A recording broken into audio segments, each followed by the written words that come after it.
Hello guys! Welcome back to my channel. ఈ video అయితే నేను ఈ ప్రెస్ ఆన్ నెయిల్స్ ఎలా చేసుకోవాలి అని చెప్పేసి అయితే చూపిద్దాం అనుకుంటున్నాను. యాక్చువల్లీ నేను బయటికెళ్తున్నాను.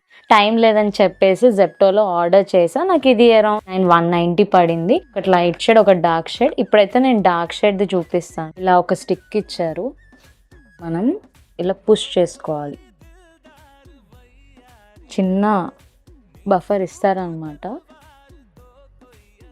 తర్వాత ఈ ఆల్కహాల్ ప్యాడ్ ఉంది కదా, choosing right nails also is important. పర్ఫెక్ట్గా మొత్తం నెయిల్ కవర్ అవుతుందో ఆ నెయిల్స్ అని చూస్ చేసుకుంటాను. స్టిక్కర్ని రిమూవ్ చేసి ఇలా ఒక 20 seconds ప్రెస్ చేయండి. అంతే. ఈ హ్యాండ్ కూడా చేసుకొని నేను అది షో యూ. చూసారు కదా ఎంత డిఫరెన్స్ ఉందో.